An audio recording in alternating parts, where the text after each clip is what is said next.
ଜଟଣୀପୁରୀରୁ ଅଭିପ୍ସା ପ୍ରିୟଦର୍ଶିନୀଙ୍କ ହୃଦୟର କଥା। କବିତାର ଶୀର୍ଷକ ଆ ଜହ୍ନମାମୁଁ।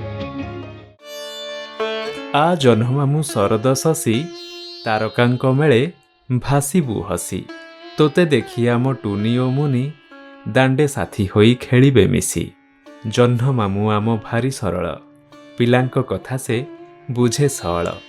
ଅବୁଝା ହେଲେ ସେ ଦେବ ବୁଝେଇ, ତା କୋଳେ ଆଉଁସି ଦେବ ଶୁଆଇ। ମାଆଙ୍କର ସିଏ ବିଶ୍ୱାସୀ ଭାଇ, ଅଜାଙ୍କର ଗେହ୍ଲା ପୁଅଟେ ସେହି।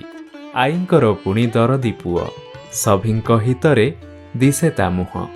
ତୋଫା ଜହ୍ନ ତୋଫା କିରଣ ତାର, ଧୋବ ଧାଉଳିଆ ରଙ୍ଗଟି ଯାର। ଡଉଲ ଡାଉଲ କି ମନୋହର, ମନ କିଣି ନେବ ସେ ଯେ ତୁମର। ତାକୁ ଦେଖି ତୁମେ ଖୁସି ହୋଇବ, ତାଠାରୁ ବି କିଛି ଶିକ୍ଷା ପାଇବ। ତା ଦେହରେ ଯେଉଁ ଚିହ୍ନଟି ଅଛି, ସିଏ କଣ କାର କ୍ଷତି କରିଛି? ସଭିଙ୍କୁ ହସାଇ ହସୁଛି ସେହି, କାହାର ଅନିଷ୍ଟ କରଇ ନାହିଁ। ତଥାପି ତା ଦେହେ କଳଙ୍କ ଚିହ୍ନ, ଆଜି ବି ଅବୁଝା ତାର କାରଣ।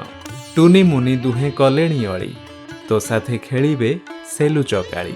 ଜହ୍ନମାମୁଁ ତୁରେ ନ କରି ଡେରି, ସଅଳ ସଅଳ ଆ ବାହାରି। ଜହ୍ନମାମୁଁ ତୁରେ ନ କରି ଡେରି, ସଅଳ ସଅଳ ଆ ବାହାରି।